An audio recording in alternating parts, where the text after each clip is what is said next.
살아계신 하나님 아버지 감사합니다. 구원받은 하나님의 자녀들, 하나님이 가장 기뻐하시는 예배 자리 가운데 부르셔서 오늘도 성삼위 하나님께서 이 예배 가운데 임재하셔서 우리의 마음과 심령 가운데 오직 예수 그리스도만이 우리의 중심 가운데 세워지는 가장 복된 시간으로 역사하여 주옵소서. 우리는 이곳에서 예배하지만 예배하는 이 시간에 시공간 초월로 성령께서 우리의 가정과 사랑하는 자녀들과 또 그들이 속해 있는 모든 현장과 생업 현장 속에 동일하게 역사하시사 모든 사단과 흑암의 권세에 무너지게 하시고 하나님이 가장 기뻐하시는 여호와의 망대가 굳건히 세워지는 성령 충만한 시간으로 역사하시고 인도하여 주옵소서. 예수 그리스도의 이름으로 기도드리옵나이다. 아멘. 네, 우리 말씀 보겠습니다. 오늘 우리 말씀은 마태복음 16장 13절에서 19절까지 말씀입니다. 마태복음 16장 13절에서 19절까지 제가 한 절, 또 여러분이 한 절, 우리 서로 각각 교독을 하도록 하겠습니다. 제가 13절 먼저 교독하겠습니다. 예수께서 빌립보 가이사라 지방에 이르러 제자들에게 물어 이르시되 사람들이 인자를 누구라 하느냐.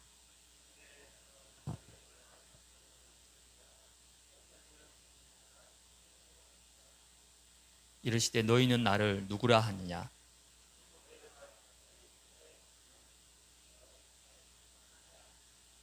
예수께서 대답하여 이르시되 바요나 시므나 네가 복이 있도다. 이를 내게 알게 하니는 혈육이 아니요 하늘에 계신 내 아버지시니라.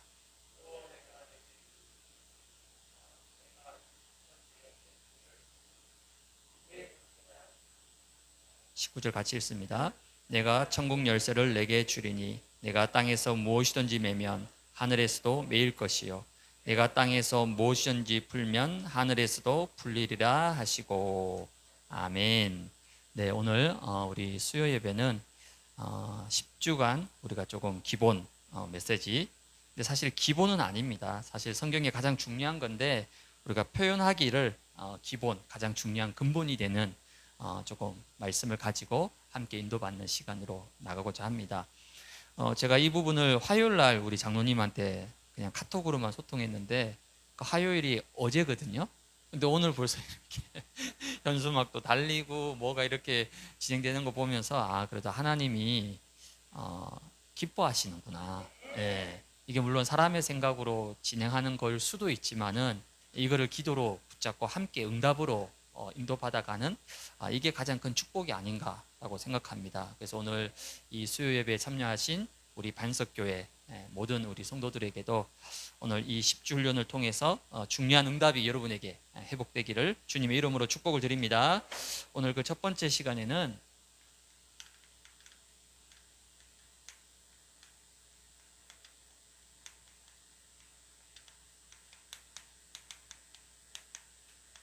우리 가장 중요한 우리 신앙 고백이죠. 예수가 바로 그리스도라는 이 복음이 그냥 복음이 아니라 유일성의 복음입니다. 왜 유일성의 복음이냐? 만약에 복음이 유일하지 않다면 저와 여러분이 이 자리에 서 있을 이유가 없죠.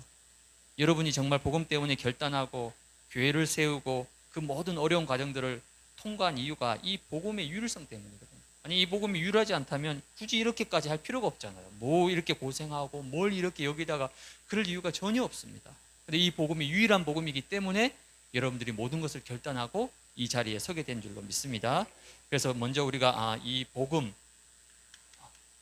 복음의 가장 핵심이 되는 부분이 있습니다. 성경 66권이 뭐하냐? 복음을 얘기하고 있거든요. 구약에 우리가 39권, 신약이 27권, 총 66권입니다. 이 성경 66권이 뭘 말하고 있느냐? 사실 성경이요 66권이지만 그 안에 세부적으로 들어가 보면 약 1189장, 그 안에 31,117절, 이게 뭐 엄청난 양이에요. 우리가 숫자만 얘기하는 것 같지만 3만 절이 넘어요. 이 성경을 도대체 뭘 얘기하느냐? 많은 사람들이 성경을 연구하고 신학자도 있고 신학교도 있고 신학원도 있고 하루 종일 성경만 연구하는 사람들도 있습니다. 도대체 이 성경 66권이 뭘 얘기하느냐? 다른 거 아닙니다. 복음을 말하고 있는 거예요. 그럼 이 엄청난 31,117절이 넘는 이 성경의 방대한 양이 복음을 말하는데 그 중에서도 가장 이 복음의 핵심이 되는 구절이 있어요. 그게 7구절입니다. 그 첫 번째가 뭐냐면 마태복음 1장 21절이에요. 아들을 낳으리니 이름을 예수라 하라. 이는 그가 자기 백성을 그들의 죄에서 구원할 자시다. 이 땅에 예수님을 구원자로 보내셨다는 거예요. 왜 구원자로 보내셨습니까? 그들의 죄를 구원하기 위해서. 그럼 도대체 무슨 죄냐? 아니 도대체 무슨 죄를 구원하기 위해서 하나님이 직접, 그것도 가장 낮은 죄인 된 사람의 몸을 입고 이 땅에 오셨을까? 그냥 보통 죄면 굳이 하나님이 직접 안 하셔도 누구 시켜서 하면 되잖아요. 근데 하나님이 직접 개입해야 될 만큼 심각한 큰 죄가 있었다는 거예요. 그 죄를 해결하려고 구원자 예수님을 이 땅에 보내셨다는 겁니다. 그럼 구원자 예수님께서 이 땅에 오셔서 도대체 무슨 일을 하셨느냐?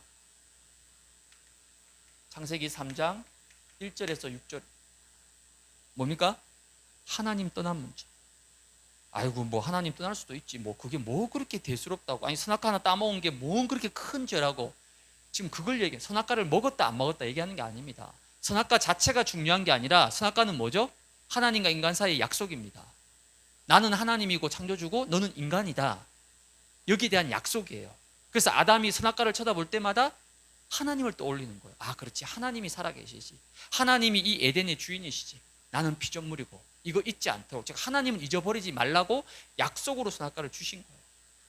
근데 그 사실을 사단이 알고 뱀을 통해서 이거 먹어라, 이거 먹으면 네가 하나님 될 수 있다는 거예요. 여기에 아담이 속아서 하나님 말씀에 불순종하게 되는 거예요. 이 불순종으로 말미암아서 하나님을 떠나게 된 거예요. 왜? 하나님의 영은 거룩한 영이기 때문에 인간의 영, 죄를 지은 인간의 영과 함께 할 수 없어요. 그래서 하나님의 영이 떠나가 버립니다. 이 하나님 떠난 문제를 어떻게 하기 위해서, 해결하기 위해서 예수님께서 뭐 하신 겁니까? 요한복음 14장 6절에 내가 곧 길이요 진리요 생명이다. 그 어떤 사람도 하나님을 만날 수 있는 길은 되지 않습니다. 행위, 노력, 봉사, 철학 다 좋은 거지만 하나님을 만날 수 있는 길은 아니에요. 마호메트, 공자, 석가 다 훌륭한 분이지만 하나님을 만날 수 있는 길은 아닙니다. 하나님을 만날 수 있는 유일한 길은 뭐죠? 바로 참 선지자 되시는 그리스도입니다. 이 하나님 떠난 문제를 해결하시기 위해서 구원자 예수님께서 이 땅에 오셔서 십자가에서 피 흘려 죽으심으로 하나님을 만날 수 있도록 우리에게 구원의 길을 열어주셨다는 거예요. 이 하나님 떠난 이 일로 인해서 로마서 3장 23절에 보니까 모든 사람이 죄를 범했다. 모든 사람입니다. 예외가 없어요. 우리 흔히 살다가 목사님 저 사람은 법 없이도 살 수 있는 정말 물론 도덕적으로 윤리적으로 깨끗한 사람이 있습니다. 태어나서 한 번도 신호등을 어기지 않고 교통 어기지 않고 그런 사람 있어요. 그러나 그 죄를 말하는 게 아니에요. 성경이 말한 이 죄는 뭡니까? 원죄를 얘기하는 거예요. 원죄가 뭡니까? 하나님을 떠난 죄, 하나님을 모르는 죄, 하나님 없이 살아가는 그 자체가 바로 가장 큰 원죄예요. 이 원죄 때문에 이 땅에 재앙과 저주가 찾아온 거예요. 이 원죄를 몰라서 모든 종교들 사실은 답이 아닙니다. 왜? 원죄를 모른다니까요. 유대인들이 왜 멸망받습니까? 원죄를 몰라요. 원죄를 알지 못합니다. 다른 모든 죄는 다 용서받을 수 있는 죄입니다. 거짓말하고 속이고 용서받을 수 있다니까요. 회개하면 됩니다. 그러나 이 죄는요 도저히 용서받을 수 없는 죄예요. 회개해서 해결될 문제가 아니라는 거죠. 이 원죄 때문에 결국 이 땅에 재앙과 저주가 찾아오게 된 거예요. 그래서 모든 사람이 죄를 범했다. 예외 없습니다. 테레사 수녀, 이순신 장군 훌륭하지만 여기서 예외가 아닙니다. 모든 사람, 아담의 후손으로 태어난 모든 사람은 태어나면서부터 이 죄를 가지고 태어나는 거예요. 아무리 착하고 바르고 옳게 살아도 착한 사람이지 원죄는 해결하지 못하는 거예요. 그래서 이 원죄 문제를 해결하기 위해서 로마서 8장 1절에서 2절에 그러므로 그리스도 예수 안에 있는 자에게는 결코 정죄함이 없나. 이는 그리스도 예수 안에 있는 생명의 성령의 법이 죄와 사망의 법에서 너를 완전히 해방했느니라. 그리스도 예수 안에 있는 자는 정죄를 받지 않는 거예요. 그럼 정죄가 뭡니까? 이 사탄이 제일 잘하는 주특기가 뭐죠? 정죄하는 거예요. 야, 너 죄인 아니냐? 네 같은 게 뭐 예배 나와서 네가 뭘 예수 믿는다고? 네 같은 죄인이. 그래서 어떤 분이요, 세 가족인데 그 다음 주에 주일 예배를 안 왔어요. 그래서 제가 전화했습니다. 아니 왜 안 오셨냐고 하니까 목사님 제가 토요일날 술 마시고 뭐 해가지고 도저히 제가 얼굴 들고 하나님께 올 수가 없더라. 그래서 예배 안 왔다고. 아이고 괜찮다고 그 어떤 것도 하나님은 다 받아주신다. 근데 사탄이 뭐라고 얘기하죠? 야, 네 주제에, 네 꼬라지에, 네가 무슨 교회 가서 무슨 낯으로, 네가 무슨 양심에 네가 뭘 한다고. 그게 사탄이 하는 짓입니다. 정죄. 그리스도 예수 안에 있는 자에게는 결코 정죄함이 없다는 거예요. 왜 그렇죠? 그리스도 예수 안에 있는 생명의 성령의 법이 죄와 사망의 법에서 너를 완전히 해방시켰다는 거예요. 예수 믿는 순간 더 이상 죄와 사망의 법 아래 있지 않습니다. 여러분, 법이 얼마나 무섭습니까? 아무리 안 좋은 악한 법이라도 법으로 제정되면요, 지켜야 됩니다. 그래서 왜 불신자들이 망합니까? 왜 불신자들이 실패하죠? 너무 착하고 고상하고 깨끗하고 너무 양심적이고 너무 바른데 왜 멸망받습니까? 왜 저주받습니까? 죄와 사망의 법 아래 있기 때문이에요. 깨끗한 거와 상관없습니다. 죄와 사망의 법 아래 있기 때문에 계속 그 개인과 가정의 재앙과 저주가 끊이지 않고 찾아온다니까요. 못 빠져나옵니다. 그 법에서 못 빠져나와요. 스스로 못 빠져나옵니다. 그래서 하나님이신 예수님께서 이 땅에 와서 참 제사장이 되셔서 모든 죄와 저주를 완전히 무너뜨리신 거예요. 구원받는 순간 이젠 더 이상 죄와 사망의 법 아래가 아니라 생명과 성령의 법으로 옮겨진 거예요. 사망에서 생명으로 옮겼느니라. 모든 재앙 저주 끝났습니다. 참 제사장. 이 모든 것을요, 결국 누가 하는 겁니까? 요한복음 8장 44절에 뭐죠? 너희 아비 마귀. 아유, 기분 나쁜데 기분 나빠도 어쩔 수 없습니다. 영적 사실이에요. 너희 아비 마귀입니다. 그래서 불신자는 아비가 시킨 대로 해야 돼요. 해야 됩니다. 날 잡아야 돼요. 함부로 어디 못 갑니다. 시킨 대로 해야 돼요. 왜? 아비 마귀. 이 사단에게 묶여서 평생 종노릇하며 살아가야 되는 거예요. 그래서 이 문제를 해결하시기 위해서 요한 1서 3장 8절에 뭐죠? 하나님의 아들이 나타나신 것은 마귀의 일을 멸하기 위함이다. 마귀의 일이 뭡니까? 하나님의 형상으로 지음받아서 에덴에서 하나님과 함께 더불어 영생을 누리며 살아가야 될 가장 축복받은 나를 하나님 떠나서 죄 짓고 재앙과 우상 가운데, 재앙과 저주 가운데, 실패 가운데 일평생 고생하도록 만들고, 그거로도 모자라가지고 이 인간은 어떻게 하면 마지막 죽음의 순간에 지옥불로 끌고 갑니다. 그게 마귀가 하는 일이에요. 그 마귀의 일을 멸하시기 위해서 예수님께서 특별히 왕으로 이 땅에 오셔서 십자가에서 사단의 머리를 완전히 박살내고 깨트리신 겁니다. 그래서 이 7구절이 뭔가? 복음을 설명하는 가장 핵심 구절인 거죠. 쉽게 얘기하면 여러분, 이 세 가지는 뭡니까? 이 세 가지 근본 문제잖아요. 그렇죠? 하나님 떠난 문제, 죄 문제, 사단 문제. 다른 문제 아닙니다. 이 문제예요. 이 문제를 누가 해결할 수 있습니까? 종교가 해결합니까? 아니면 영웅이 해결할 수 있습니까? 정치 지도자가 해결할 수 있습니까? 경제인이 해결할 수 있습니까? 해결 못해요. 그래서 하나님이 이 땅에 누구 보내셨습니까? 구원자 예수를 이 땅에 보내신 거예요. 그 구원자 예수님이 이 땅에 오셔서 하나님을 만날 수 있도록 구원의 길을 여셨습니다. 참 선지자. 그리고 모든 죄와 저주의 문제를 완전히 해결하셨습니다. 참 제사장. 그리고 이 사단의 존재를 완전히 박살내신 거예요. 참 왕. 이게 바로 그리스도의 세 가지 직분인 거죠. 이게 바로 성경 66권의 복음을 설명하는 가장 중요한 핵심되는 구절입니다. 그리고 또 우리에게 언약을 성취하는 중요한 말씀이 있습니다. 여러분, 언약이 뭐죠? 말씀, 언자, 약속이에요. 하나님 말씀의 약속. 그게 성경 66권이잖아요. 그래서 성경 안에는 약 7,000가지 약속이 있습니다. 그 7,000가지 약속 중에서 다 성취됐어요. 한 가지 빼고. 그 한 가지가 뭐냐면 마지막 재림주로 오실 그 재림의 하나님. 그 한 가지 빼고는요, 모든 성경의 약속 7,000가지가 다 성취되고 이루어진 거예요. 그럼 그 중에서도, 그 성취된 약속 중에서도 가장 중요한 언약 또 7구절이 있습니다. 그 첫 번째가 창세기 3장 15절입니다. 뭐죠? 내가 너로 여자와 원수가 되게 하고 내 후손도 여자의 후손과 원수가 되게 하리니 여자의 후손은 내 머리를 상하게 할 것이요. 여자의 후손이 누굽니까? 이 원죄가 없는. 그래서 아담의 후손은 절대 구원자 될 수 없습니다. 그래서 섭가가 안 되는 거예요. 구원자는 아닙니다. 마호메트 구원자는 아니에요. 왜 그렇죠? 아담의 후손이잖아요.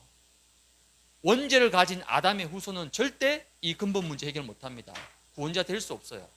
구원자가 되려면 죄가 없어야 됩니다. 즉 아담의 후손이 아니어야 돼요.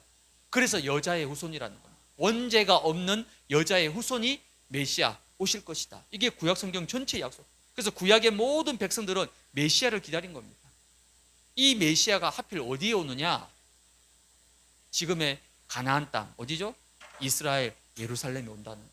그래서 구약의 모든 백성들은 가나안 땅으로 가라. 왜? 메시아가 오실 곳이니까. 이 약속을 기다린 거예요. 여자의 후손이 와서 뱀의 머리를 완전히 깨트릴 것이다. 이게 첫 번째 주신 언약, 이거 원시 복음이라, 첫 번째 복음이라는 거예요. 두 번째는 출애굽기 3장 18절에 보니까 우리가 우리 하나님 여호와께 제사를 드리려 하오니 사흘길쯤 광야로 가도록 허락하소서. 제사, 예전 성경은 희생제사, 피제사입니다. 430년 동안 애굽의 노예로 완전 잡혀 있었다. 아무리 몸부림치고 애써도 절대 못 빠져나옵니다. 430년이면요 얼마나 긴 시간입니까? 노력 안 했겠습니까? 애를 안 썼겠어요? 이것저것 안 해봤겠습니까? 도저히 안 되는 거예요. 왜? 이 사단 바로 왕에게 잡혔기 때문에 못 빠져나오는 거예요. 근데 하나님 여기에 뭐 합니까? 유월절 어린 양의 피를 발라. 유월절 어린 양의 피를 바를 때에 모든 이 430년간 짓눌려 왔던 이 바로의 애굽의 흑암에서 완전히 빠져나오게 될 것이다. 그게 희생제사, 피제사. 이 피가 뭘 얘기합니까? 피 흘림이 없으면 사함이 없느니라. 이 피가 뭘 얘기합니까? 양의 피, 짐승의 피, 그건 한 번 흘리면 끝이에요. 또 양 잡아야 됩니다. 이 피는 나중에 신약에 예수님께서 오셔서 십자가에 흘리실 피를 예표하시는 거예요.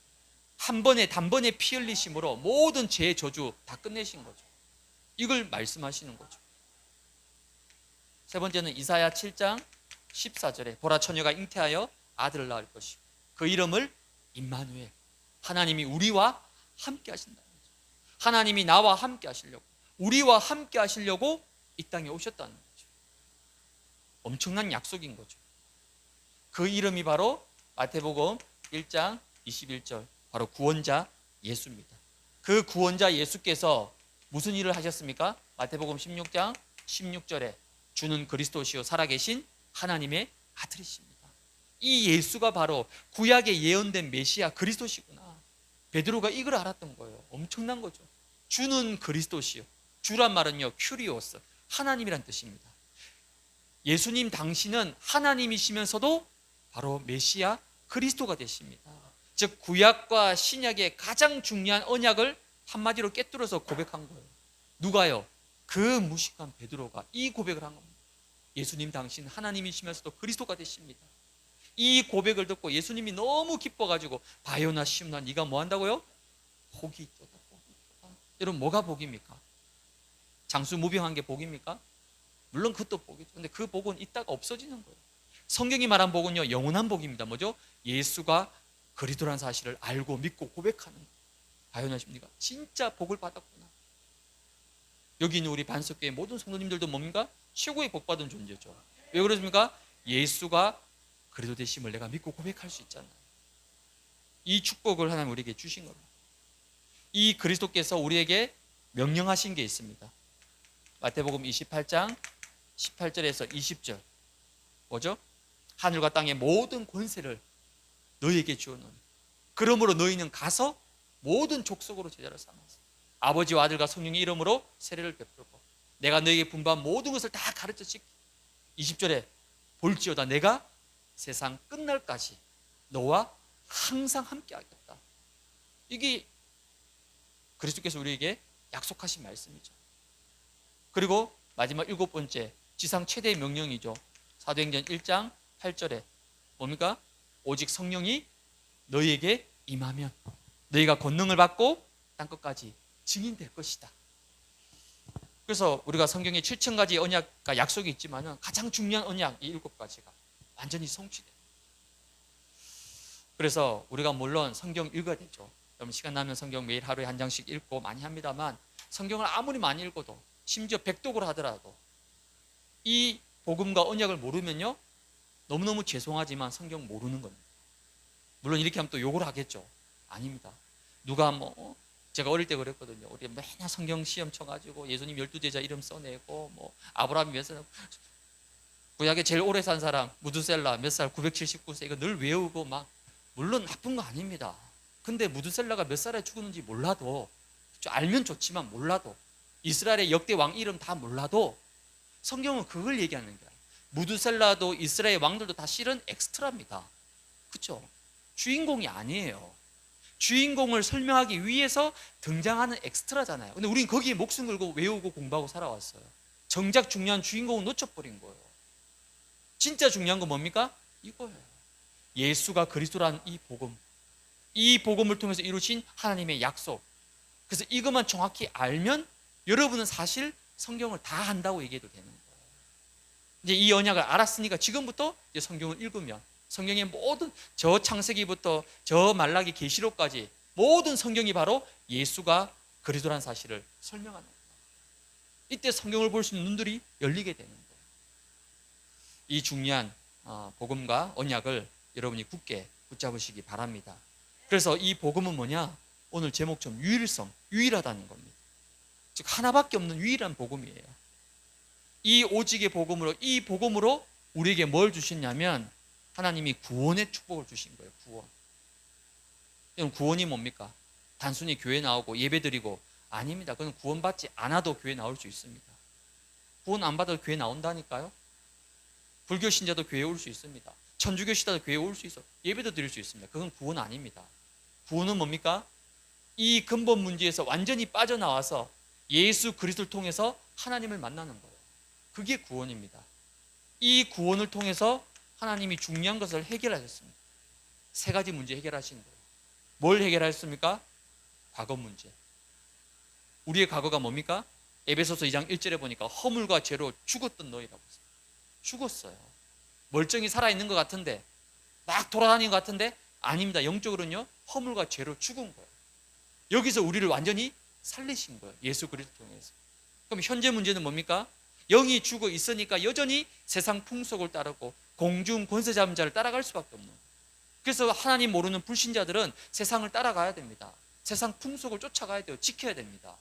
그게 운명사주 8자예요. 여기에 완전히 종노릇하면서 묶여있는 거예요. 이 모든 현재 문제에서 우리를 완전히 해방시켜 주신 거죠. 죄와 사망의 법에서 너를 완전히 해방시켰노라. 더 이상 영향받을 필요 없어요. 왜? 해방받고 빠져나왔다니까요. 그리고 남은 게 뭡니까? 미래 문제. 그래서 예수 안 믿는 사람들도 죽음 두려워합니다. 왜? 뭔가 죽음 뒤에 뭐가 있다는 거 알거든요. 근데 에베소서 2장 6절에 보니까 그리스도 예수 안에서 함께 하늘에 앉히신다. 불신자는 죽으면 어마어마한 지옥과 심판과 저주 속에 빠지지만은 그리스도로 구원받은 하나님의 자녀는 예수 그리스도와 함께 하늘에 앉힌다는, 하늘 보좌에 앉힌다는. 무슨 말입니까? 예수 그리스도를 통해서 우리에게 영원한 생명과 저 보좌와 하늘나라 천국이 주어진다는, 우리의 모든 미래 문제가 해결됩니다. 그래서 구원이란 것은 과거, 현재, 미래, 이 세 가지가 완벽하게 해결되는 거예요. 그게 구원입니다. 이 구원을 통해서 또 우리에게 뭘 주셨냐면 해방의 축복을 주셨습니다. 해방. 무슨 해방입니까? 에베소서 2장 8절에 보니까 너희가 그 은혜를 인하여 믿음으로 말미암아 구원받았으니 이것이 너희에게 난 것이 아니요 하나님의 선물. 구원은 100% 하나님의 은혜. 물론 믿음이지만 그 믿음조차도 하나님이 나에게 은혜로 주신 거죠. 그래서 해방 다 빠져나왔습니다. 더 이상 과거에 매일 필요가 없어요. 지금 현재 있는 문제에도 잡힐 필요 없습니다. 미래에도 묶일 필요가 없어요. 왜? 과거, 현재, 미래에서 완전히 해방받고 빠져나왔기 때문에. 다 이루었다. 그리스도께서 다 끝내시고 다 해결하십니다. 이게 바로 엄청난 구원의 축복입니다. 이 구원을 이루기 위해서 우리에게 복음을 주신 거예요. 그래서 이 복음은 뭐죠? 유일한 복음이다. 세상에 그 어떤 걸로도 이 근본 문제 해결 못합니다. 세상에 그 어떤 걸로도 죄와 사탄과 지옥 권세에서 못 빠져나옵니다. 오직 복음만이 이 모든 것을 해결할 수 있다는 거죠. 그래서 이 복음은 그냥 단순한 복음이 아니라 유일한 복음, 오직의 복음, 모든 것이라는 거예요. 복음 우리만 말합니까? 아닙니다. 다른 데도 복음 말합니다. 말해요. 뭐 아주 원색적이든 뭐 조금 약하든 복음 말합니다. 근데 그들이 말한 복음은 뭐죠? 여러 가지 프로그램 중에 하나의 복음이에요. 특히 고난주일 때 한번 복음 얘기하고, 저 크리스마스 때 한번 복음 얘기하고. 성경은 아닙니다. 창세기부터 계시록까지 성경 66권의 모든 장, 모든 것은요 그리스도를 말하고 있는 거예요. 그래서 우리는 오직의 복음입니다. 유일한 복음이에요. 저와 여러분이 붙잡은 복음은 바로 이 유일성의 복음이라는 거예요. 그래서 우리는 이 복음에 생을 거는 겁니다. 이 복음이 모든 것이에요. 그 어떤 다른 건 다 타협할 수 있습니다. 이해할 수 있습니다. 그럴 수 있습니다. 그러나 이 복음만큼은 절대 타협할 수가 없어요. 왜? 오직의 복음, 유일성의 복음입니다. 그래서 우리가 이 복음이 유일하다는 것을 다시 한번 정확하게 결론 내리기 위해서 뭐가 필요하냐? 왜 복음이 유일한 것이냐? 유일한 문제이기 때문에 그렇습니다. 우리가 흔히 이 땅의 인생을 보고 생로병사라고 합니다. 생로병사가 뭐죠? 태어나서 늙고 병들고 죽는 거예요. 그래서 어떤 사람 인생이 허무하다. 왜? 태어나서 늙고 병들고 죽는 거니까. 그게 생로병사. 근데 창세기 3장 전에는 그렇지 않았어요. 생로병사가 아니에요. 창세기 3장 전에는 인간은 영원히 살았습니다. 영생불멸, 안 죽었다니까요. 에덴 동산에서 하나님과 더불어 영생을 누렸습니다. 근데 이 창세기 3장 이 원죄 때문에 인간에게 뭐죠? 죽음이 찾아온 거예요. 그때부터 인간에게는 고통과 질병과 재앙과 모든 것이 찾아오게 된 겁니다. 그게 우리 인생이에요. 그러다 보니까 죽을 때까지 끊임없이 문제가 생깁니다. 문제가 찾아올 수밖에 없어요. 오늘 하루도 여러분 세상에 살면서 문제 있었습니까? 없었습니까? 전혀 문제 없었어요? 아니죠. 오늘 자고 나면 내일 아침에 눈 뜨면 문제 있을까요? 없을까요? 있습니다. 아유 목사님 한 100억만 생기면 물론 100억 정도 생기면 한 10가지 문제는 해결될 수 있습니다. 그렇죠? 그럼 나머지 문제는 없습니까?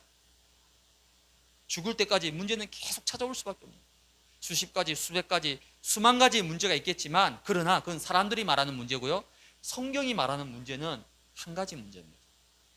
유일한 문제예요. 이 유일한 문제를 우리가 깨닫기 위해서 뭘 먼저 알아야 되냐면 원래 인간입니다. 원래 인간. 도대체 원래 인간이 어떤 인간이냐? 지금 우리의 모습은 원래 인간의 모습이 아닙니다. 지금 우리의 모습은요, 이 창세기 3장 사건으로 인해서 완전히 타락하고 무너진 모습이에요. 원래 하나님이 만드신 우리 인생의 모습은 지금 이런 모습이 아니었다니까요. 원래 어떤 모습입니까? 창세기 1장 27절에서 28절입니다. 하나님이 자기 형상, 즉 하나님을 닮은 존재로 내 안에 감히 하나님을 알 수 있도록 하나님과 교제하고 하나님과 더불어 함께 살아갈 수 있도록 인간에게만 유일하게 하나님과 함께 할 수 있는 영혼을 주신 거예요. 즉 하나님을 닮은 모습을 내 안에 주신 겁니다. 그게 영혼이에요. 인간만 유일하게 영혼을 가지고 있습니다. 그래서 사람은 영적인 존재예요. 왜 사람을 영적인 존재로 만드셨을까요? 하나님과 함께 더불어 살아가도록, 하나님과 함께 더불어 예배하고 교제하고 이 하나님의 축복을 누리면서 살아가도록 인간에게만 영혼을 주셔서 영적 존재로 만드신 겁니다. 그런 다음에 하나님이 그들에게 복을 주시되 28절에 나오죠. 어떤 복입니까? 생육하고 번성하고 충만하고 다스리고 정복할 수 있는 만물의 축복을 다 주셨다니까요. 이 축복을 아담이 받은 거예요. 그래서 아담이 어떻게 합니까? 에덴 동산 전체를 다 다스리고 관리했다니까요. 아니 혼자서 어떻게 그 에덴 동산에 수많은 동물, 식물들, 엄청나게 힘세고 큰 공룡 같은 그런 동물들을 어떻게 다 컨트롤했겠습니까? 어떻게 이름을 다 지을 수 있겠어요? 그래서 어떤 성경학자들은 아담을 보고 거의 천사와 맞먹는 능력을 가졌을 것이다. 저는 맞다고 생각합니다. 왜? 이 만물의 창조의 축복을 다 주셨잖아요. 이만큼 우리 인간은 완벽한 존재였어요. 완벽한 모습으로 지음받은 거예요. 그 정도가 아니라 창세기 2장 7절에는 보니까 아예 뭐라고 얘기합니까? 땅의 흙으로 사람을 지으시고 생기를 그 코에 불어넣으시니 사람이 생령이 된지라. 생령이란 말은 살아있는 하나님의 영을 우리 속에 집어넣었다는 거예요. 원래는 흙이잖아요. 흙으로 지어졌습니다. 근데 그 흙으로 지음받은 우리 인간에게 코를 통해서 하나님이 생기를 불어넣은 거예요. 하나님의 영혼을, 하나님의 기운을 내 안에 불어넣은 겁니다. 그래서 우리 일곱 망대 777 기도할 때요, 하나님의 생기와 생명을 내 안에 불어넣으셔서, 이게 어마어마한 기도거든요. 죽어있는 나의 영혼 속에 하나님의 기운, 하나님의 살아있는 영을 내 안에 불어넣으셨다는 거예요. 그래서 내 속에 뭐 있습니까? 생명, 살아있는 하나님의 영이 내 안에 있다는 거예요. 이게 불신자와 여러분하고 완전히 다른 거예요. 불신자 속에는 어떤 영입니까? 죽은 영, 또 사단의 영, 악한 영이 있는 거예요. 근데 우리 속에는 살아있는 하나님의 영이 내 안에 존재하고 있다는 거예요. 이게 영적인 존재, 우리의 엄청난 축복이라는 겁니다. 이런 완벽한 존재로 우리를 취급받은 거예요. 그래서 저는 이 말씀 읽을 때마다 너무 속상한 거예요. 지금 내 모습은 이런 모습하고 너무 차이가 크잖아요. 이런 완벽한 존재로 취급을 받았는데 왜 내 인생은, 왜 우리 가정은 이렇게 문제, 사건, 고통, 재앙 속에 왜 이렇게 살고 있을까? 원래 이렇게 만드신, 너무 억울한 거예요. 이 사단의 존재만 생각하면 너무 속상하고 너무 막 이가 갈리더라. 근데 감사하게도 이 축복을 회복할 수 있도록 뭘 주신 거죠? 이렇게 복음을 주신 거예요. 복음이 회복되는 만큼 이 축복을 회복되는 거예요. 그리스도를 붙잡는 만큼 하나님의 형상, 이 원래 축복이 내 인생 가운데 회복되는 겁니다. 그래서 저는 영적 문제로 고통당하고 어려움당하고 이런 분들 보면서요, 제가 그렇게 얘기합니다. 지금 이 모습은 원래 당신의 모습이 아니다. 당신이 뭔가 중요한 걸 잃어버렸기 때문에, 놓쳐버렸기 때문에 지금 이렇게 사는 거다. 원래 하나님이 만드신 당신의 모습은 이 모습이다. 이 모습. 이걸 회복해야 된다. 근데 우리의 힘과 노력은 절대 회복할 수 없는 거예요. 그래서 이 땅에 구원자 예수님을, 그리스도를 이 땅에 보내신 거예요. 이 그리스도를 통해서 이 형상과 창조의 모든 축복들이 다 회복되는 거예요. 이게 바로 원래 인간의 모습입니다. 이런 원래 인간, 엄청난 이 축복을 다 놓치고 빼앗겨버린 사건이 벌어집니다. 이게 바로 근본 문제입니다. 근본 문제가 도대체 뭡니까? 창세기 1장 2절에 보니까 땅이 혼돈하고 공허하고 흑암이 깊음 위에 있었다. 하나님이 이 땅을 창조하시기 전에, 천사가 창조되기 전에 누가 있었느냐? 흑암이 깊음 위에 있었다는 거예요. 이 흑암의 존재가 있었던 겁니다. 우리가 창조되기 전에도 벌써부터. 그래서 이 문제는 뭐냐면요, 그냥 단순한 문제가 아닙니다. 뭐 있어도 그만, 없어도 그만, 그런 문제가 아니라는 거예요. 가장 근본의 문제입니다. 흑암이 깊음 위에 있었더라. 저는 모태신앙입니다. 어릴 때부터 교회, 어머님을 통해서 뭐 태어나 보니까 교회 다니니까 나도 자연스럽게 교회 가는 거예요. 이유가 있는 게 아니고 그냥 가는 겁니다. 왜? 주일날은 당연히 교회 가는 날. 그렇게 모태신앙으로 살아왔습니다. 착하게, 성실하게, 바르게. 제 보면 딱 아시잖아요. 제가 뭐 이렇게 뭐 이상한 짓 할 뭐 그런 얼굴은 아니잖아요. 그렇죠? 그냥 보통 평범하게, 착하게, 그냥 뭐 약간 모범생 비슷하게 교회에 안 빠지고 뭐 그렇게 살아왔습니다. 근데 이상하게 내 인생은 항상 되는 게 없었어요. 아니, 난 나름대로 열심히 애쓰고 노력하고 최선을 다하는데 이상하게 내 인생은 늘 뭔가 안 돼요.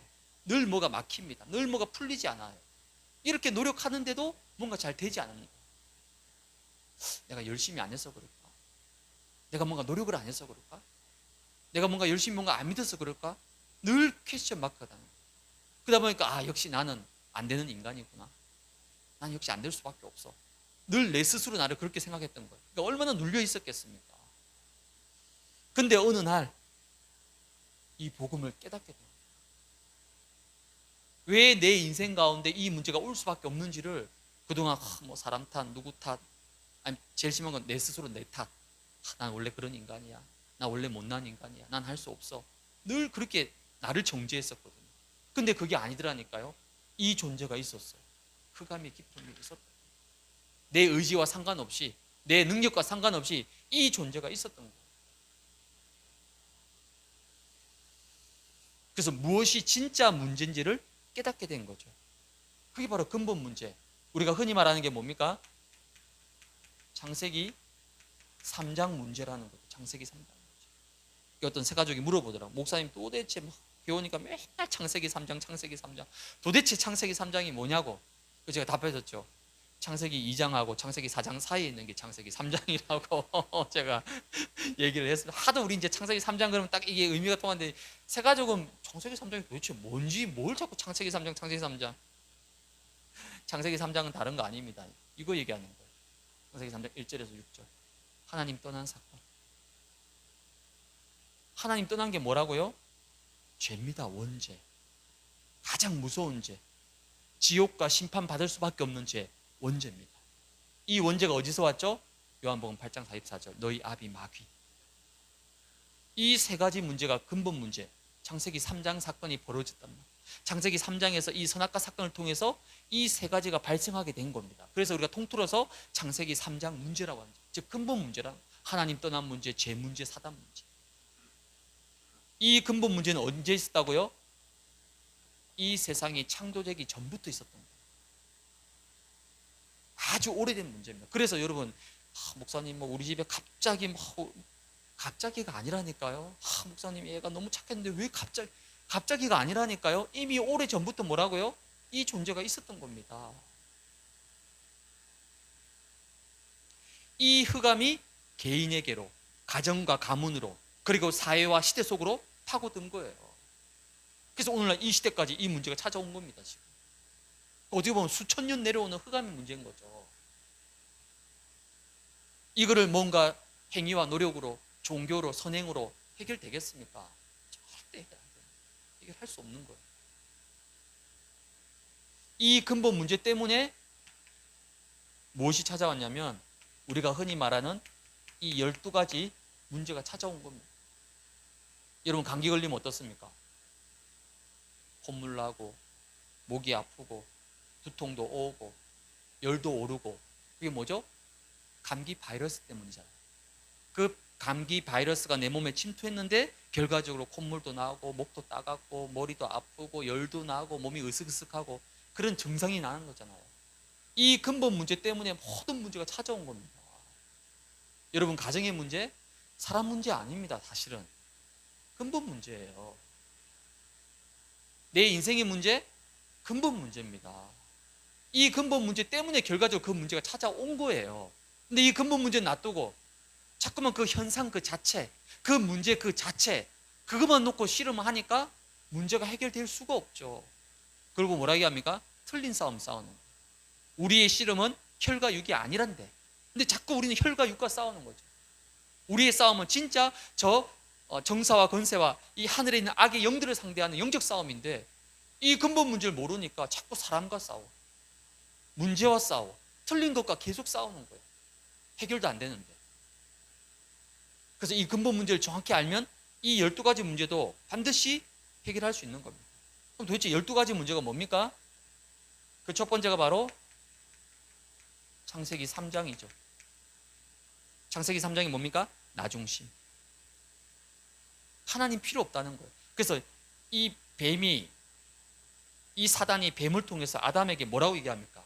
이 선악과를 먹으면 네가 눈이 열려서 선악을 알게 되고 하나님처럼 될 수 있다는 거예요. 그러니까 하나님 필요 없다는 거예요. 하나님 안 믿어도 된다는 거예요. 왜? 네가 하나님이라는 건데. 모든 게 다 네 중심, 네가 원하는 대로. 선악, 여러분 선악은 누구만이 할 수 있는 겁니까? 하나님의 영역이잖아요. 근데 네가 그 선악을 판단할 수 있게 될 것이다. 모든 게 나 중심으로. 내 생각, 내 기준, 내 감정, 내 기분, 내 모든 것. 이게 창세기 3장입니다. 하나님 필요 없어. 이게 이 시대 메시지잖아요. 여러분 책 보십시오. 다 그거예요. 하나님 필요 없다. 네가 하나님이고, 네가 우주고, 네가 부처고, 네 안에 모든 것 다 있다. 얼마나 그럴듯한 메시지입니까? 사실은 굉장히 무서운 메시지. 하나님 필요 없다는 겁니다. 나 중심. 내가 하나님인데. 하나님이 없다 보니까 당연히 그 인생이 어떻게 됩니까? 창세기 6장에 돈, 세상, 육신, 물질 그거로밖에 만족을 추구할 수가 없죠. 왜? 하나님이 없는데 영이 주고 있는데 뭐로 행복을 찾겠습니까? 당연히 눈에 보이는 거 육신, 물질, 돈 이게 전부 다예요. 이게 하나님입니다. 그러면 당연히 어떻게 되죠? 당연히 창세기 11장에 바벨탑 인생 되는 겁니다. 바벨탑이 뭡니까? 우리가 성을 쌓아서 탑을 쌓아서 저 꼭대기까지 가서 우리의 이름을 내자, 즉 하나님과 한번 붙어보자는 겁니다. 얼마나 무서운 사상입니까? 이 시대 첨단 과학, AI, 4차 산업 필요하지만 맞지만 사실은 굉장히 무서운 바벨탑이 왜? 하나님 필요 없다는 거. 우리가 하나님과 한번 붙어보자는 겁니다. 이게 바벨탑이죠. 그래서 하나님이 어떻게 하십니까? 언어를 혼잡게 해서 바벨탑을 한순간에 다 무너뜨리는 거예요. 이 시대가 바벨탑 인생. 잘못된 성공, 틀린 성공, 헛된 성공. 그 인생을 쌓는 거죠. 반드시 바벨탑처럼 무너지게 되어 있습니다. 네 번째는 뭐죠? 하나님 없이 세상과 육신 속을 살다 보니까 당연히 문제 오면 어떡합니까? 문제 오면 뭐라도 붙잡아야 되잖아요. 또 참 인간은 영적인 존재이기 때문에 뭔가 갈급하고 발등에 불 떨어지면 뭔가를 의지합니다. 뭔가를 붙잡아야 돼요. 뭔가 매달려야 됩니다. 근데 영이 죽어 있으니까, 영이 어두우니까 하나님은 모르죠. 하나님 대신에 뭔가 다른 걸 붙잡는 거예요. 그게 바로 사도행전 13장이 뭡니까? 무속이라는 겁니다. 무속. 어쩌면 사람이 만든 최고의 우상입니다. 무속. 왜? 하나님 대신에 뭔가 내 인생 문제를 해결해 줄 수 있는 게 필요하단 말이에요. 내가 뭔가 의지할 수 있는 게 필요하단 말이에요. 내가 뭔가 기댈 수 있는 존재가 필요하단 말이에요. 그게 바로 무속입니다. 무속. 사도행전 13장에 보니까 누가 있습니까? 총독 옆에 마술사 엘루마가 있어요. 박수 엘루마. 지금도 똑같습니다. 정치인 옆에, 대통령 옆에 누가 있습니까? 반드시 무속인 다 끼고 있습니다. 복음 동서를 막론하고요. 이 시대에 벌써 있었다니까요. 총독 옆에 박수 엘루마가 있었다니까요. 이 박수 엘루마가 뒤에서 총독을 좌지우지 다 하는 겁니다. 무속, 완전 잡혀 있어요. 이렇게 똑똑하고 엘리트고 참 이상하죠. 영적은 얼마나 무지한지 그 무속인의 말 한마디에 벌벌 떠는 거예요. 참 이해가 안 되는 거예요. 아니 배운 게 하나도 없으면 이해는 되는데 아니 그렇게 많이 배운 박사학위가 몇 개나 있는데 그 점쟁이 말 한마디에 무릎 꿇고 벌벌 떤다니까요. 왜요? 영이 어두워 있고 죽어 있으니까 아무것도 모르는 거예요.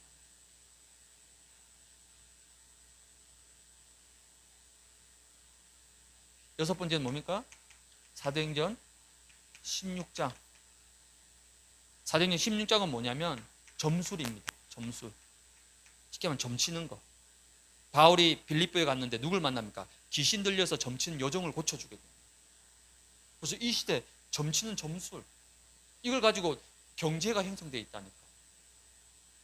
지금 이 시대도 마찬가지입니다. 이제는 뭐죠? 뭐 타로부터 시작해서 온라인으로 뭐 완전 점술이 요즘 시대에 맞게끔 점점점 파고들고 있는 거예요. 그렇게 돈 없다 하면서도요, 이쪽으로는요, 엄청나게 돈이 몰리고 있습니다. 웃기죠. 이만큼 사람들이 갈급한 거예요, 갈급하니. 뭐라도 찾고 싶은 거예요.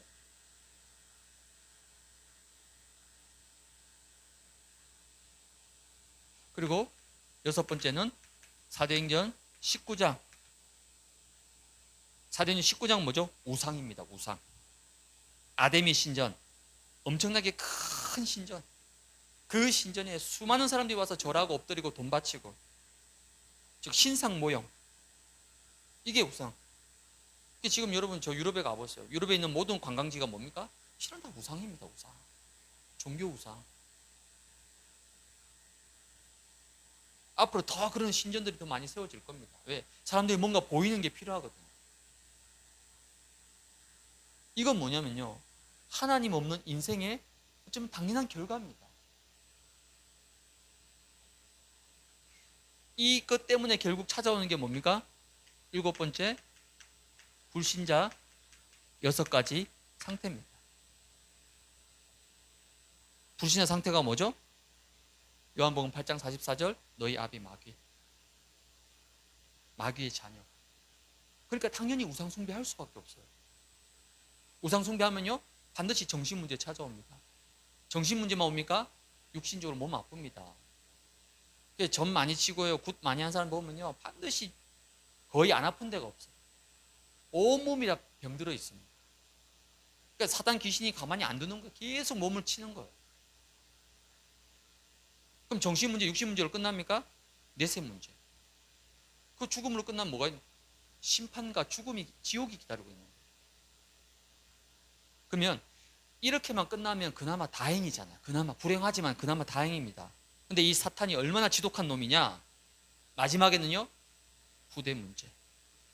이 후손들까지 걸고 넘어집니다. 참 악랄하죠. 아니, 내가 이렇게 사는 건 그렇다 치더라도 나 한 사람 이렇게 끝나면 그나마 다행인데 사단이 절대 그렇게 끝 안 냅니다. 네가 당했던 모든 영적 재앙 저주를 네 자녀와 후대에게까지. 거기 계시록 20장 4절 5절입니다. 3, 4대까지 영적 유산 그대로 대물림 됩니다. 대물림 된다니까요.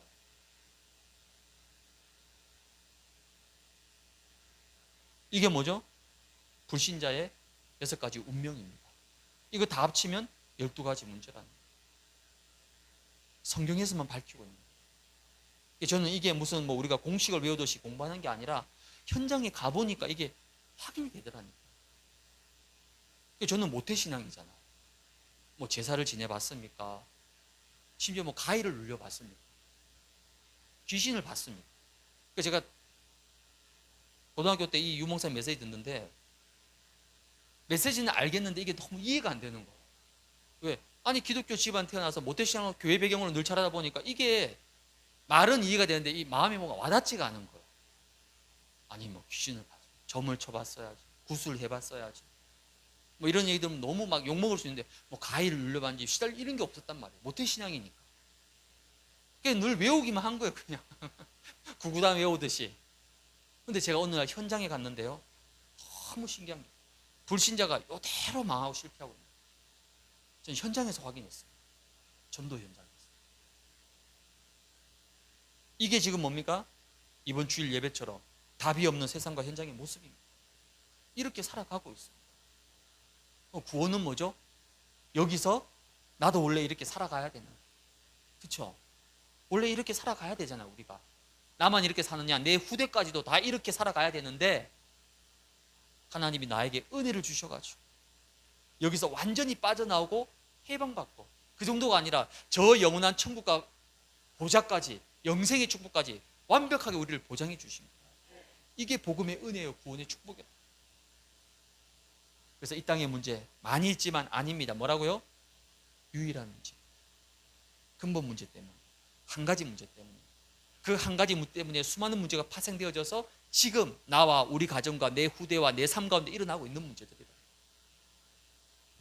그래서 여러분이 정말 문제를 정확히 볼 수 있는, 뭐가 진짜 문제인지를, 문제를 정확히 알아야지 정확한 영적 싸움을 싸울 수 있습니다. 그런 응답받는 우리 반석교회, 우리 성도들 되시기를 주님 여러분 축복합니다. 두 번째는 유일한 해답입니다. 수많은 문제처럼 보이지만은 한 가지 문제로 모든 게 시작된 것처럼 당연히 문제가 하나이기 때문에 답도 몇 개일까요? 답도 하나입니다. 그래서 복음은 너무 심플하고 쉬워요. 여러분 종교는요 굉장히 복잡하고 어렵습니다. 교리 단계가 얼마나 많은지 몰라요. 복음은 얼마나 쉽냐? 문제가 몇 개라고요? 하나. 답도 하나. 이 두 개만 알면 돼. 여러분 안 좋아요? 전 이 복음들, 이렇게 쉽고 간단한 복음을, 근데 왜 불신자들은 이렇게 쉽고 간단한 거를 이해 못할까? 깨닫지 못할까? 너희가 그 은혜를 인하여 믿음으로 말미암고 하나님 나에게 은혜를 주셨구나. 그래서 이 땅의 문제는 유일한 문제고 답도 유일한 해답, 한 가지의 답입니다. 그 답이 뭡니까? 그 답이 바로 복음입니다. 복음이 뭐죠? 굿뉴스, 복된 소식, 최고의 소식. 성경이 우리에게 주는 최고의 소식이 뭡니까? 이 땅에 사단과 재앙과 저주 속에 실패하고 망할 수밖에 없는 우리를 건져내시고 구원하기 위해서 구원자를 이 땅에 보내주시겠다는 거예요. 그게 약속 소식이잖아요. 그 구원자의 이름이 바로 예수입니다. 예수. 예수란 이름 뜻 자체가 구원자란 뜻을 가지고 있는 거예요. 이 예수님께서 우리를 구원하신 방법, 직분이 뭐죠? 그리스도라는 직분입니다. 직분. 그리스도는 직분이에요. 예수는 이름이고. 물론 한 단어죠. 예수 그리스도. 한 단어지만은 사실 두 가지 뜻이 있는 거예요. 예수라는 이름의 구원자가 그리스도라는 직분을 가지고 우리 인간의 모든 문제를 해결하셨다는 거예요. 이게 바로 복음입니다. 그래서 기름 부음 받은 자, 여러분 너무나 잘 알고 있는 참 선지자, 참 제사장, 참 왕. 이 세 가지 직분을 동시에 한꺼번에 이루신 분이 바로 그리스도랍니다. 이 그리스도가 바로 예수님입니다. 근데 지금 이 시대는 예수를 그리스도로 믿지 못하도록 자꾸만 우리를 속이는 거예요. 예수를 다른 것으로 생각하고 믿고 있는 거예요. 그게 마태복음 16장의 내용이잖아요. 엘리야 같다, 예레미야 같다, 선지자 중에 한 사람이다. 다 속은 겁니다. 물론 예수님께는 그런 부분이 있어요. 세례요한 같은 부분이 있습니다. 엘리야 같은 부분이 있습니다. 예레미야 같은 부분이 있어요. 그는 부분이에요. 본질은 아닙니다. 근본은 아닙니다. 진짜 근본과 본질은 뭡니까? 예수님은 그리스도로 이 땅에 오셨어요. 그리스도의 일을 하시기 위해서 이 땅에 오신 거예요. 그렇다면 나는 과연 예수를 어떻게 믿고 있습니까? 나는 예수를 무엇으로 믿고 있습니까? 예수님, 야, 사람들은 나를 이렇게 잘못 알고 있는데, 두 번째 질문하셨죠? 그럼 제자인 너는 나를 어떻게 알고 있느냐? 라고 물으신 거예요. 그때 베드로가 대답한 겁니다. 나는 정말 예수를 그리스도로 믿고 있는가? 혹시 예수를 마치 내 소원 성취로, 내 문제 해결로 그렇게 믿고 있는 건 아닌가? 너무 어렵고 갈급하고 힘드니까 뭔가 예수가 해결해 주겠지. 예수가 병 고쳐 주겠지. 예수가 경제 문제 해결해 주겠지. 물론 예수님 그렇게 하십니다. 하실 수 있고요. 그러나 예수님은 그 일을 하러 오신 게 아닙니다. 예수님은 그리스도로 이 땅에 오셨고 그리스도의 일을 하시기 위해서 이 땅에 오신 거고. 그럼 난 도대체 이 예수를 뭐로 믿고 있는가? 정말 이 예수를 그리스도로 내가 믿고 있느냐? 우리가 다시 한번 점검하고 확인을 해야 되는 거예요. 이 복음을 통해서 하나님이 우리에게 생명을 주신 거예요. 어떤 생명입니까? 요한복음 1장 12절에 영접하는 자 곧 그 이름을 믿는 자들에게 하나님의 자녀되는 권세를 주셨다. 하나님의 자녀가 되는 권세. 예수 그리스도 영접할 때. 요한 1서 5장 11절에서 12절에 보니까 또 증거는 이것이니 하나님이 우리에게 영생을 주신 것과 이 생명이 그의 아들 안에 있는 그것입니다. 아들이 있는 자에게는 생명이 있고 하나님의 아들이 없는 자에게는 생명이 없느니라. 여러분 성경의 기준 딱 두 가지입니다. 생명이 있느냐 없느냐예요. 세상은 그렇지 않죠. 이 사람이 돈이 있냐 없냐, 학벌이 좋냐 안 좋냐, 배경이 어떠냐, 그건 세상의 기준이에요. 하나님의 기준은 뭡니까? 생명이 있느냐 생명이 없느냐, 그 기준입니다. 그 생명이 어디에 있다고요? 그의 아들 안에 있다. 즉 예수 그리스도 안에 영원한 생명이 있다는 거예요.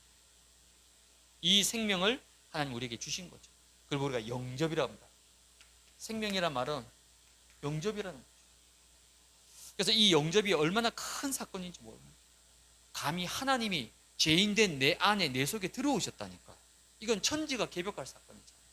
과연 죄인인 내 안에 하나님이 직접 찾아오셔서 내 안에 들어오셨다니까. 그게 영접입니다. 그래서 그 강해안에 보시면 영접의 12가지 의미라고 나와 있습니다. 이거 지금 하면 시간 너무 오래 걸리니까 그건 여러분 참고만 하시면 돼요. 근데 참고만 하라 해서 굉장히 중요한 겁니다. 영접이 뭡니까? 성령이 내 안에 내주하는 거예요. 빛이 내 안에 들어오는 겁니다. 하나님 자녀가 되는 고백이자 선포인 거예요. 그래서 이 영접을 싫어합니다, 사단이. 그래서 어떤 영접하는 경우에 보면요, 깜짝 놀라게 이 초등학교 1학년밖에 안 됐어요. 여러분 사실 초등학교 1학년이면요 사실 구슬리고 하면 거의 100% 영접합니다. 또 정영접 안 하면요 좀 약간 좀 지옥을 무섭게 막 얘기해가지고 막 이렇게 하면요 웬만큼 다 영접해요. 근데 이 초등학교 1학년짜리입니다. 끝까지 제 눈을 쳐다보면서 자기 영접 못한다, 하기 싫다는 거예요. 제가 이렇게 저렇게 설명하고 이렇게 설명해도 30분을 설명하는데도 자기 절대 영접 안 한다는 거예요. 저 너무 놀랐어요. 그 느낌 뭘 느끼냐? 아, 이 속에 뭐가 있구나. 생명을 받아들이지 못하도록, 빛을 받아들이지 못하도록 뭔가 강하게 저항하는 뭔가가 있구나. 이건 이 아이의 게 아니구나. 의지가 아니구나. 이만큼 영접은 뭡니까? 생명이냐 죽느냐 그 사이 왔다 갔다 하는 거예요. 그게 영접입니다. 그게 사단이 제일 두려워하는 거예요. 성삼위 하나님이 내 안에 임재하시는 비밀입니다. 성령으로 인치심이란 말은요 도장을 찍는 거예요. 너는 내 거다. 넌 구원받은 하나님 자녀다. 도장을 찍는 겁니다. 이만큼 영접이 엄청난 거예요. 억지로 했던 체면상 했던 상관없습니다. 영접할 때 이런 엄청난 영적 세계의 일이 벌어지는 이런 축복을 누리는 거예요. 그래서 이제 이 영접을 통해서 뭐 하는 거죠? 이제 우리가 확신을 가져야 돼요. 구원의 가장 확실한 증거가 뭡니까, 여러분? 고린도전서 12장 3절에 보니까 성령이 아니고는 누구든지 예수를 주라 시인할 수 없다. 구원받았을 때 뭔가 외적인 변화와 증거가 있고 막 마음이 뜨겁고 막 눈물이 나고 그러면 너무 좋겠지만은 그렇지 않습니다. 구원받은 가장 확실한 증거가 뭡니까? 성령이 내 안에 계시다. 아니 그러면 성령이 내 안에 있는 거 어떻게 압니까? 성령이 보이지도 않는데 예수를 그리스도로 주로 시인할 수 있는. 그래서 불신자는요 절대 예수를 그리스도로 시인 못합니다. 고백 못해요. 왜? 그 속에 악한 영이 있는데 어떻게 고백하겠습니까? 근데 내가 예수를 그리스도로 고백할 수 있다. 무슨 말이죠? 내 안에 성령이 계신다. 그게 구원받은 증거입니다. 그래서 구원파가 말하는 몇 날, 며칠, 몇 월, 몇 시, 몇 분에 영접했는지 그걸 정확히 모르면 구원받은 거 아니다. 천만의 말씀이에요. 물론 영접이 너무 소중하기 때문에 그 날짜 기억하면 너무 좋습니다. 근데 저 사실 날짜 기억 못해요. 내가 언제 정확히 영접했는지 몇 날, 며칠. 그냥 한 다락방 접한 중3 때 영접한 것 같은데 그게 몇 날, 몇 월인지는 잘 몰라요. 그거 모르면 구원 못 받은 겁니까? 성령이 내 안에 계시잖아요. 이만큼 더 확실한 증거가 어디 있습니까? 그리고 마태복음 28장 20절에 볼지어다 내가 세상 끝날까지 너희와 항상 함께 할 것이다. 이거만큼 더 확실한 게 어디 있습니까? 이 확신을 여러분이 굳게 붙잡으시기 바랍니다. 결론입니다. 복음, 오늘 복음의 유일성 이제 말씀드렸습니다. 그럼 복음이 뭡니까? 복음은 한마디로 얘기하면 예수가 바로 그리스도라는 거예요. 근데 이걸 대부분 기초라 생각합니다. 다 안다라고 생각합니다. 제가 제일 열받을 때가 언제냐면 현장에서 캠프할 때 불신자 만나서 복음, 그 기존 신자 만났어요. 복음 좀 얘기하면요. 목사님 그거 다 안다고. 진짜 다 아는 건가? 나도 잘 모르는데. 복음을 내가 정확히 100%잘 모르는데. 다 안 돼요. 이거 당연 기초 아닙니까? 그 완전 착각입니다. 여러분. 예수 그리스도는 기초가 아니라 모든 것입니다. 성경 66권이 이것만 얘기하고 있잖아요. 창세기부터 계시록까지 이거 얘기하고 있는데. 그래서 예수가 그리스도라는 이 복음이 이제는 뭐가 돼야 되냐면요. 이 그리스도가 이제는 나의 그리스도가 돼야 됩니다. 나의 그리스도. 나의 문제를 해결하신 참 선지자, 참 제사장, 참 왕 되신 그 그리스도가 다른 사람의 문제가 아니라 목사님의 문제가 아니라 나의 문제를 해결하신 나의 선지자, 나의 제사장, 나의 왕이 되셔야 된다. 맞습니까? 다른 사람 문제 해결하고 오신 게 아니에요. 나의 문제를 해결하시려고, 내 인생의 문제를 해결하시려고 나의 그리스도로 오셨다는 거죠. 즉 나와 그리스도와의 관계성을 얘기하는 거예요. 유 목사님의 그리스도가 아니라는 겁니다. 나의 그리스도, 내 인생의 문제를 해결하신 나의 그리스도라는 거예요. 그래서 요한복음 19장 30절 다 이루었다, 다 끝났다는 겁니다. 나의 모든 문제를 다 해결하시고 내가 인정하든 인정하지 않든 그리스도를 붙잡고 고백하는 순간 2000년 전 십자가에서, 그것도 갈보리 십자가에서 그리스도께서 나의 모든 문제 다 끝내셨습니다. 이 사실이 믿어질 때 더 이상 문제 가운데 매이지 않습니다. 더 이상 어려움과 그 속에 매이거나 묶이지 않는다니까요. 참 자유, 참 해방. 왜? 그리스도께서 해결하셨습니다. 그러면 이 나의 그리스도가 이제는 오직의 그리스도까지 가야 됩니다. 오직의 그리스도. 즉 나의 문제를 해결하신 그리스도도 맞지만 설사 내 개인 문제가 해결되지 않더라도 예수는 그리스도고 모든 문제를 해결합니다. 제가 하나님 은혜로 이걸 깨닫게 됐어요. 예전에는요, 아니 예수가 그리스도라며, 그리스도가 모든 문제 해결자라며, 그럼 우리 가정 왜 이래? 우리 아이들은 왜 이래? 내 인생은 왜 이래? 아니 경제는 왜 이래? 아니 그리스도 모든 문제 해결자라면서. 근데 어느 날 깨달았어요. 내 문제가 해결이 되지 않더라도, 우리 집의 문제가 해결되지 않더라도 예수는 그리스도 모든 문제 해결자. 엄밀히 따지면 그리스도께서 내 가정 문제를 해결하시기 위해서 이 땅에 오신 게 아니라 그리스도의 일을 하시기 위해서 이 땅에 오신 거예요. 그 그리스도의 일을 내가 믿고 붙잡을 때 하나님이 나의 가정도, 내 자녀도, 내 아이들도, 내 미래도 그리스도께서 책임지시고 인도하신다는 거예요. 오직 그리스도가 돼야 되는 거예요. 그래서 갈라디아서 2장 20절 뭡니까? 주인이 바뀌는 거예요. 진짜 그리스도가 나의 주인 되는 거예요. 그러면 끝나는 겁니다.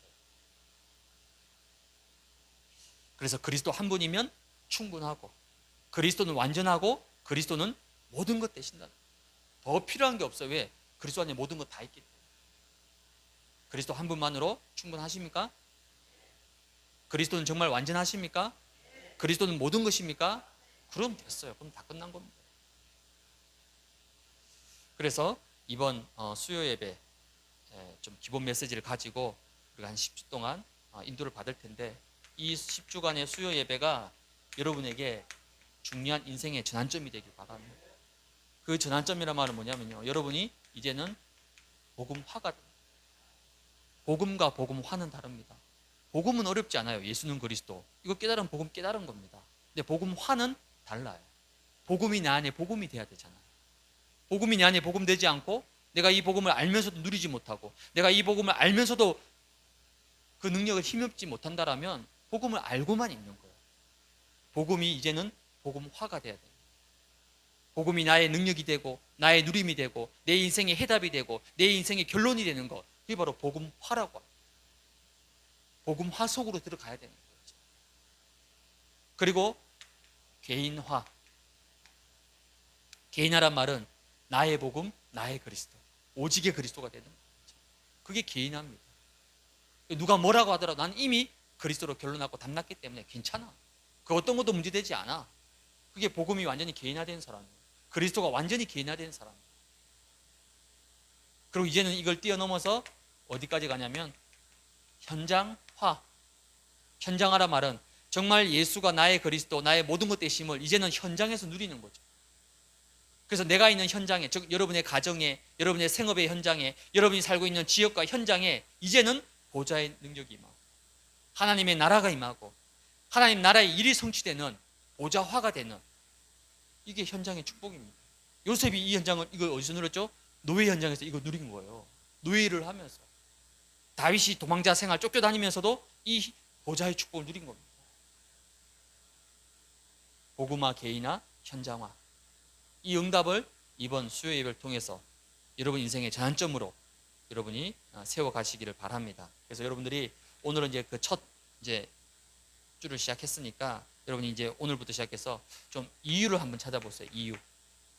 하나님, 그냥 수요 예배 드려도 되는데 왜 이렇게 그것도 뭐 10주 동안이나 뭐 여러분을 뭐 10주 동안 수요 예배 못 나오게 하려고 뭔가 이렇게 막 꼬드기는 게 아니라 하는 도대체 이유가 뭡니까? 이유. 내가 지금까지 이 복음을 듣고 나름대로 훈련도 받고 말씀도 듣고 다 해왔는데 왜 나에게 이런 시간표를 주셨습니까? 정말 복음화되어 있느냐? 복음화. 복음 이해하는 건 어렵지 않습니다, 여러분. 복음화되어 있느냐? 정말 내 각인 뿌리 체질이 정말 바뀌어져 있느냐? 내가 정말 복음 체질이냐? 복음화가 돼야 되는 거예요. 개인화, 현장화. 이 축복의 전환점이 될 수 있도록 여러분이 이번 수요 예배에 딱 훈련을 놓고 여러분 이유를 찾으세요. 이유를 찾고, 그리고 중요한 기도 제목을 한번 붙잡아 보세요. 기도 제목. 하나님, 이번 10주 동안에 정말 나와 우리 가정과 내 자녀와 내 생업과 나의 모든 삶 속에서 하나님이 하실 그 영혼 응답, 새로운 시작, 재창조의 축복이 뭔지를 기도 제목으로 한번 잡아보세요. 그리고 그 붙잡고 한 주 한 주 매주 수요일마다 말씀으로 확인하면서 그 응답을 여러분 함께 누려갔습니다. 이런 응답 받는 우리 모든 반석교회, 우리 귀한 성도님들 되시기를 주님의 이름으로 축복을 드립니다. 네, 그럼 우리 시간 좀 지났지만 우리 합심해서 한번 잠깐 기도하고 오늘 마무리를 하도록 하겠습니다. 먼저 우리가 말씀 붙잡고 같이 함께 기도하기를 원합니다. 일어나 내 자리를 들고 걸어가라 말씀하셨습니다. 이 38년 된 베데스다 연못가에서 아무런 답도 소망도 없고 희망도 없이 그저 연못만 쳐다보면서 살아가고 있는 그 38년 된 병자에게 예수님이 찾아오셔가지고, 그렇죠? 네가 낫고자 하느냐? 정말 네 인생의 망대를 바꾸라는 거예요. 네 인생의 모든 잘못된 각인뿌리 체질을 바꾸라는 겁니다. 그걸 바꿔주러 오신 거예요. 예수님 베스다 연못까지 오셔서 그걸 병자가 붙잡았을 때에 그 병자가 일어나 걷게 돼 예수 그리스도를 만나게 되는 놀라운 축복을 누리게 된 거죠. 그래서 어떤 문제 속에서도 유일한 해결자는 예수 그리스도밖에 없습니다. 다른 거 없어요. 다른 이름은 없습니다. 오직 예수 그리스도만이 참 해결자, 유일한 해결자십니다. 이번 한 주간 여러분 주신 주일의 예배 강단 말씀 붙잡고 여러분이 기도하시고 또 오늘 수요 예배 통해서 지금까지 너무나 많이 들어왔던 이 복음이지만 이 복음이 정말 나에게 유일성, 모든 것이 되어질 수 있도록 하나님 역사해 주셔서 정말 유일한 문제, 다른 문제 아닙니다. 근본 문제예요. 유일한 문제입니다. 이 유일한 문제를 해결할 수 있는 답도 유일한 해답 하나밖에 없습니다. 이 복음이 나에게 정말 유일성의 복음으로, 오직의 복음으로 내가 붙잡을 때 나를 통해서 우리 가정이 살고 내 자녀가 살고 나의 생업과 현장과 미래가 다 살아나는 이런 재창조 응답을 누리는 이번 수요 예배 또 10주간의 여정이 되어질 수 있도록 오늘 주신 말씀 붙잡고 우리 같이 한번 합심해서 기도하겠습니다. 살아계신 하나님 아버지, 참으로 감사를 드립니다. 오늘 또 수요 예배 가운데 한 특별한 은혜의 시간표를 주셔서 이번에 10주간 아버지 기본 메시지를 가지고 또 훈련하는 이 귀한 예배 축복 가운데 우리 사랑하는 성도들을 불러주신 것 감사합니다.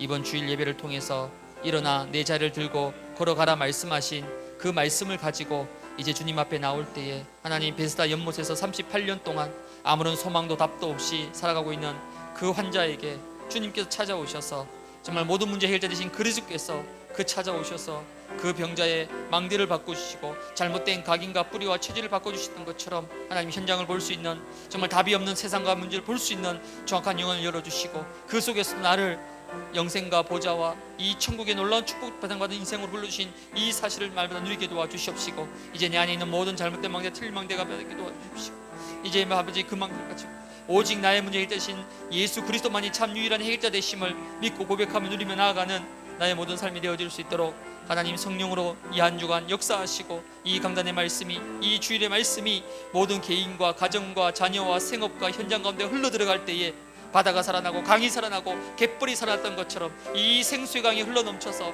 모든 개인 가정과 생업과 모든 삶들의 에덴의 생명으로 충만케 되어지는 살아있는 말씀의 역사, 살아있는 말씀의 성취응답을 누리는 우리 사랑하는 모든 반석교회 성도 되어질 수 있도록 하나님 역사하시고 인도하여 주시옵소서. 특별히 수요 예배를 통하여 이제 10주간 아버지 정말 중요한 훈련의 시간표 속에 들어가고자 합니다. 오늘 특별히 이 복음의 유일성을 깨닫게 하신 아버지 하나님, 정말 이 예수 그리스도 여자의 후손으로 오셔서 뱀의 머리를 완전히 박살내게 들으신 이 참복음 참 그리스도를 깨닫게 하시고 누리게 하심을 감사를 드립니다. 이 땅의 문제 수만 가지 수천 가지 문제가 아니라 하나님 떠난 문제요, 죄의 문제요, 이 사단의 문제임을 알게 도와주시고 이 근본 문제에 가지고 다른 12가지 문제까지도 완전히 그리스도로 해방받고 빠져나오고 승리할 수 있는 놀라운 이 구원의 축복, 이 구원의 은혜 베풀어 주신 것을 참으로 감사를 드립니다. 어떤 문제 가운데 속지 않냐고 이 근본 눈을 가지고 이젠 이 근본 문제 해결하신 유일한 답 되시고 유일한 해답 되신 예수 그리스도, 이 그리스도만을 붙잡고 이 그리스도만이 나의 참 소망이 되고 이 그리스도가 완전하고 모든 것 되심을 믿고 고백하고 누리는 귀한 삶 되어질 수 있도록 하나님 성령으로 역사 인도하시며 은혜 베풀어 주시옵소서. 나와 우리 가정과 우리 현장에 있는 모든 12가지 이 사탄의 망대들이 그리스도 이름 앞에 결박되고 무너질 수밖에 없는 이 유일한 축복,